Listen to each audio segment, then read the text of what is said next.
Bethanians, welcome once again to Bethany Virtual Cafe. And this Sunday, we celebrate the 18th Sunday in Ordinary Time, Year C. But before we proceed with our regular Sunday reflection, I'd like once again to greet everyone, especially the Bethanians, followers of this channel, a happy anniversary.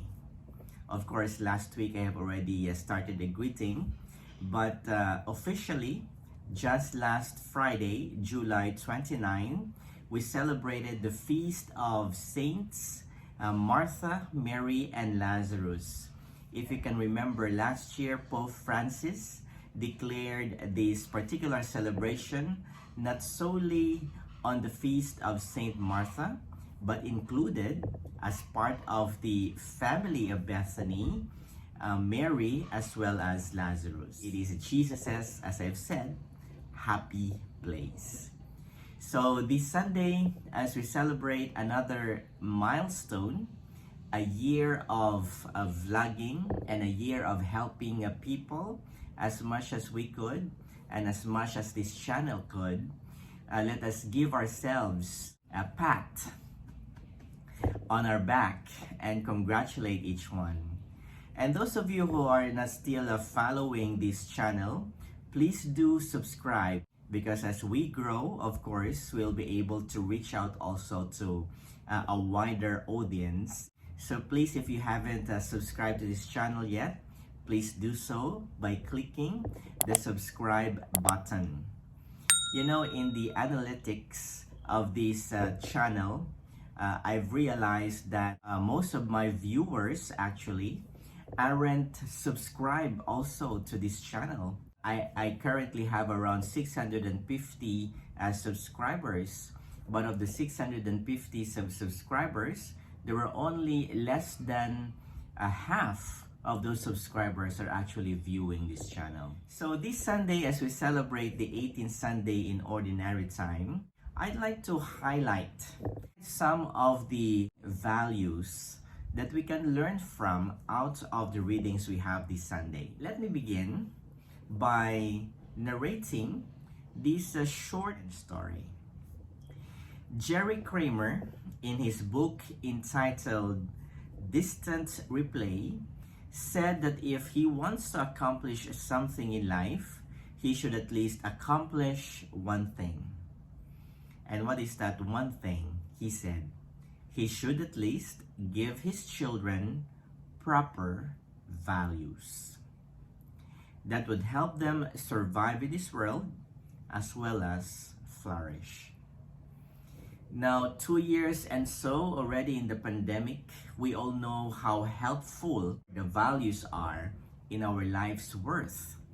Because if we have somehow survived these 2 years, we know that part of the survival is the inculcation of values. We should have these core values to live by, because if we have these wonderful core values, settled core values, then it would be much easier for us to overcome any difficulties that come along our way. So the question that we have to ask ourselves this Sunday is this: what are the values that would help us survive in this world? St. Paul in our second reading today said, "Seek and think what is above, not what is on earth."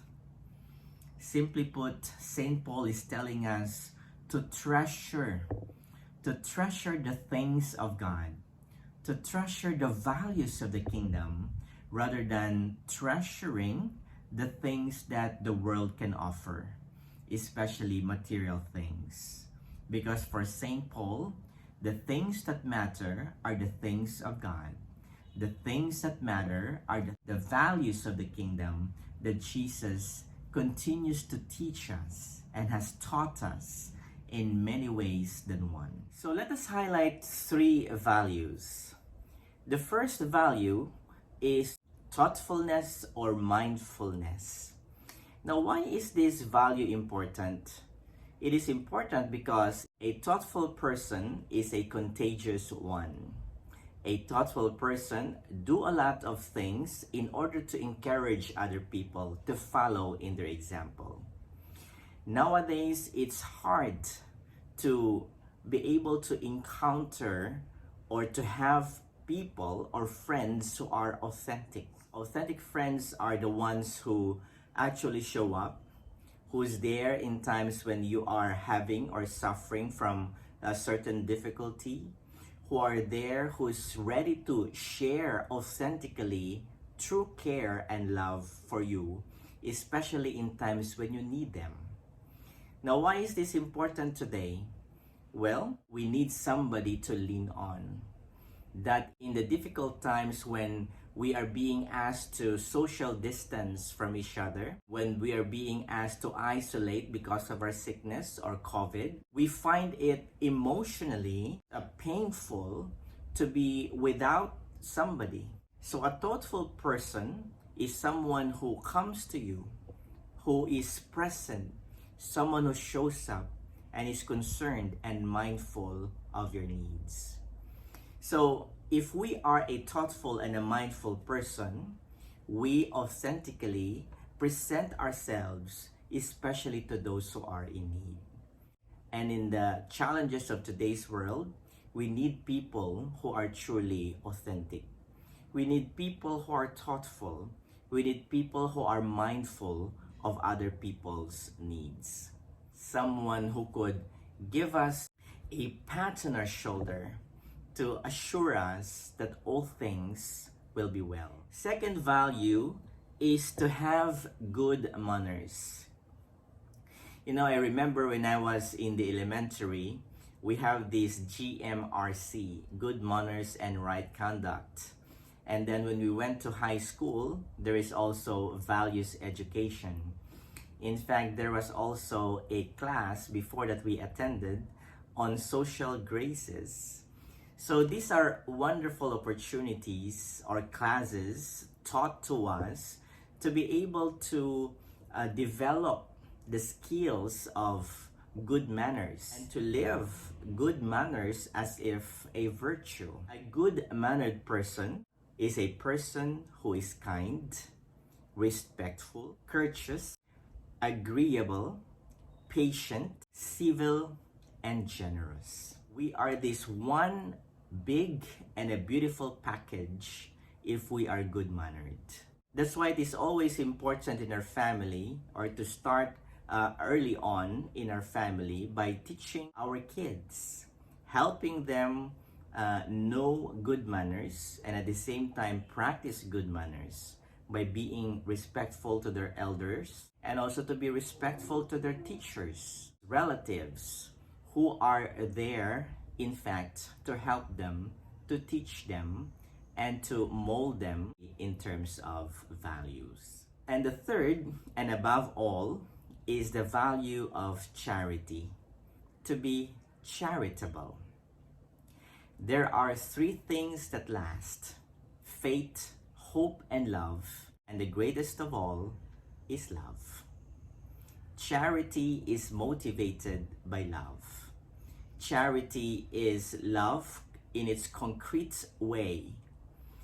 Charity could be exercised not only financially by giving people, especially those in need, money and resources, but it is also at the same time the giving of time, talent, treasure, and even faith. So we are called as Catholics to be charitable. And we are called to be charitable not because it is a need or that we are demanded to become charitable, but because it is who we are. Charity is our life. Charity flows from our true nature.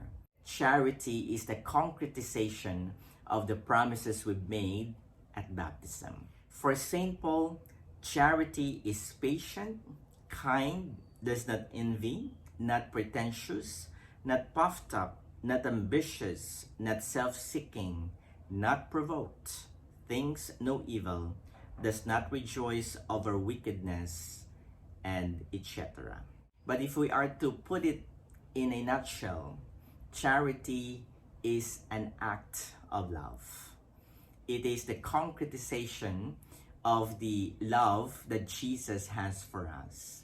When he offered himself for us on the cross to save man, that is his love for us. And to concretize it today, the best concretization of such love that Jesus has selflessly offered to us is through charity. Now, going back to what St. Paul said that I've quoted from earlier, seek and think what is above, not of what is on earth. So contrary to the values that I've just pointed out, are things that are of this world, things that the world can offer. These are things that are contrary to the values that we have underscored earlier. So what are these contrary values? Number one is immorality. You know, there are things that are legal, but not necessarily moral. We know that adultery is immoral. We know that lying is immoral and wrong. We know that premarital sex is wrong. We know that murder is wrong. We know that abortion is wrong. We know that divorce is wrong. And so if we know that these things are wrong, do we still do these things? Do we violate the commands of God by exercising or doing all of these immoral acts? So if we want to truly follow in the footsteps of God, he wants us to follow the true values of the kingdom and avoid things that are immoral, avoid things that are displeasing to the very eyes of God, because in its nature we know that they are intrinsically evil. Number two is impurity. Our minds are so dirty with maliciousness. Our minds are tainted by impure things, impure movies, for example, impure magazines, and things that cloud our minds, dirty our minds because of these impure acts, impure things, impure medium or media that continue to haunt especially the young of today. So if we are to follow in the footsteps of God, we have to again purify ourselves with the values of the kingdom by remaining pure and chaste, by reading spiritual books that could nourish not only our minds and hearts, but also could nourish our spiritual life and relationship with God. Finally, let me point out another thing that is contrary to the values of the kingdom, which is clearly pointed out in our gospel. What is that? It is greed. What is the most common thing among greedy people or person? Well, what is common among them is that they are preoccupied with their own satisfaction, not minding the needs of other people. Notice how the rich fool in the gospel employs the first person singular as he schemes what to do with his money and wealth. And let me quote that part of the gospel. What shall I do, for I do not have space to store my harvest? This is what I shall do. I shall tear down my barns and build large ones.